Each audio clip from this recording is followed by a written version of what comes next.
من أجبت دعاء نوح فانتصر وحملته في فلكك المشحون يا من أحال النار حول خليله روحا وريحانا بقولك كوني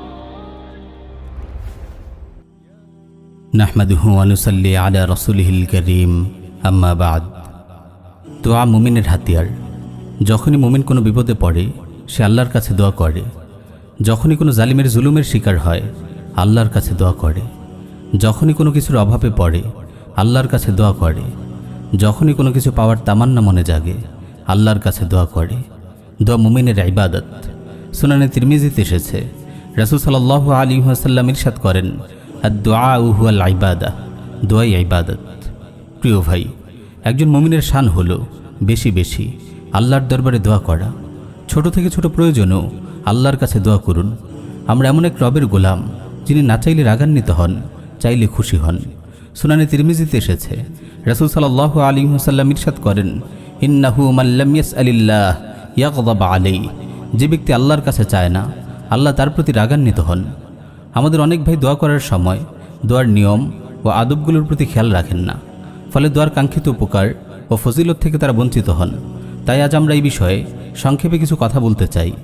প্রিয় ভাই, দোয়া একটি ইবাদত, তাই আল্লাহ ছাড়া কারো কাছে দোয়া করা যাবে না।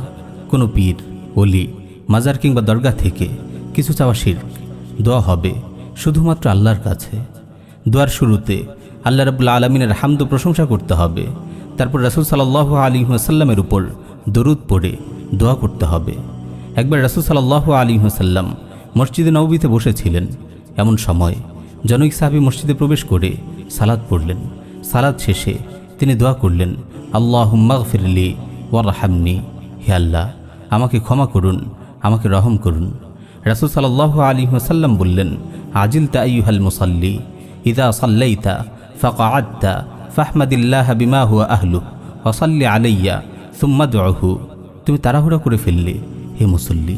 সালাত শেষে যখন দোয়ার জন্য বসেছো, প্রথমে আল্লাহর শান অনুযায়ী তার হামদ প্রশংসা করো, তারপর আমার উপর দরুদ পড়ো, তারপর দোয়া করো। এরপর আরেকজন সাহাবী এসে সালাত আদায় করলেন এবং বসে আল্লাহর হামদ প্রশংসা করে রাসূল সাল্লাল্লাহু আলাইহি ওয়াসাল্লামের উপর দরুদ পড়লেন। তখন রাসূল সাল্লাল্লাহু আলাইহি ওয়াসাল্লাম বললেন, আইয়ুহাল মুসাল্লি উদউ তুজাব, হে মুসল্লি এবার দোয়া করো, তোমার দোয়া কবুল হবে। প্রিয় ভাই, দোয়ায় দরুদ শরীফ পড়ার বিষয়টি খুবই গুরুত্বপূর্ণ। আল মুআজামুল আওসাতে বর্ণিত একটি সহিহ হাদিসে এসেছে, রাসূল সাল্লাল্লাহু আলাইহি ওয়াসাল্লাম ইরশাদ করেন, কুল্লু দুআইন মাহজুবুন হাত্তা ইউসাল্লি আলা মুহাম্মাদিন ওয়া আলি মুহাম্মাদিন সাল্লাল্লাহু আলাইহি ওয়াসাল্লাম। রাসূল সাল্লাল্লাহু আলাইহি ওয়াসাল্লামের উপর দরুদ পড়া পর্যন্ত সকল দোয়া আটকে দেওয়া হয়। সাহিহ মুসলিমে এসেছে, রাসূল সাল্লাল্লাহু আলাইহি ওয়াসাল্লাম বদরের দিন কিবলামুখী হয়ে হাত তুলে দোয়া করেছিলেন। ইমাম নববী রাহিমাহুল্লাহ শারহে মুসলিমে বলেন, দোয়ার সময় কিবলামুখী হওয়া এবং হাত তুলে দোয়া করা মুস্তাহাব।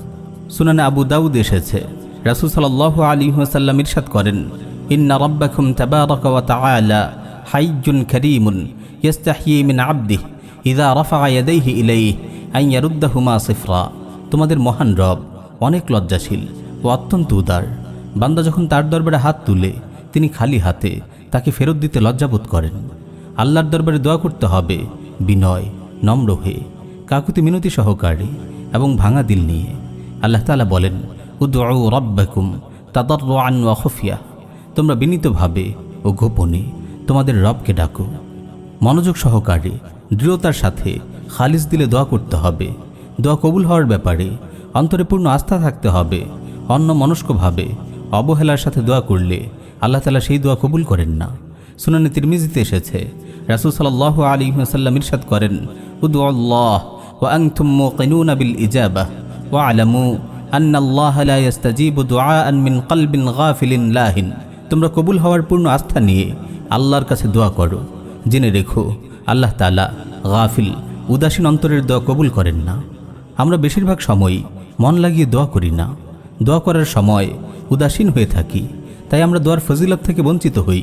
প্রিয় ভাই, বিশেষ করে দোয়া করার সময় বিশ্বের নির্যাতিত ভাই বোনদের কথা স্মরণ করতে ভুলবেন না। তাদের শান্তি, নিরাপত্তা ও সাফল্যের জন্য সবসময় দোয়া করবেন।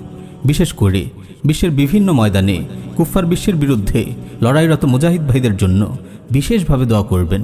উপমহাদেশে যারা দাওয়া ও ইদাদের কাজ চালিয়ে যাচ্ছেন তাদের নিরাপত্তা ও সাফল্যের জন্য দোয়া করবেন।